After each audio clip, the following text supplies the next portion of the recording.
ঢাকা বিশ্ববিদ্যালয়ের উদয়ন স্কুলে আছেন সহকর্মী সাকিবুর রহমান। সরাসরি যুক্ত হচ্ছি তার সঙ্গে। সাকিব, ডাকসু নির্বাচনকে ঘিরে ভোটার ও প্রার্থীদের বক্তব্য কি? এছাড়া কোন ধরনের প্রার্থীকে গুরুত্ব দিচ্ছেন তারা, জানাবেন।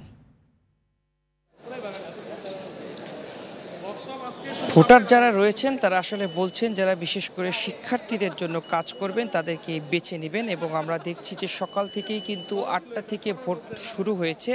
তার আগে কিন্তু 7টা থেকে শিক্ষার্থীরা কেন্দ্রের সামনে এসে লাইন দিয়েছেন এবং ভোটের যে লাইনটি সেটি দেখতেই পাচ্ছেন যে তারা লাইন দিয়ে তারা ভিতরে গিয়ে ভোট প্রদান করছেন। এবং এই যে কেন্দ্রে আমরা রয়েছি সেই কেন্দ্রে কিন্তু ছাত্রদল সমর্থিত প্যানেলের জিএস প্রার্থী হামিম তিনি ভোট দিয়েছেন।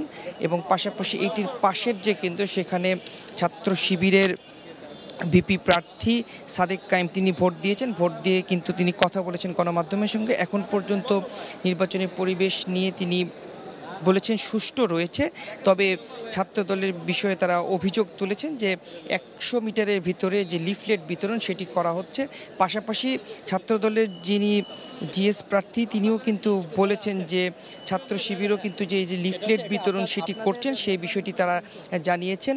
এবং অভিযোগ পাল্টা অভিযোগ কিন্তু রয়েছে এবং তারা পুরো ভোটের অবস্থিতি পর্যবেক্ষণ করতে চান। এবং তারা বলছেন যে বেলা যত গড়াবে তত শিক্ষার্থীদের কিন্তু আগমন বেশি ঘটবে, যেহেতু সকাল সকাল অনেকে আসছেন, অনেকে আবার পরবর্তী সময় আসেন। বিশেষ করে যারা হলের বাইরে থাকেন তারা দুপুরের দিকে আসলে ভোট দিতে আসেন এমনটি তারা আশা করছেন। এবং যেটি যারা বলছেন যে আসলে শতভাগ ভোট না পড়লেও 80 থেকে 85% ভোট কাস্টিং হবে এমনটি প্রত্যাশা করছেন।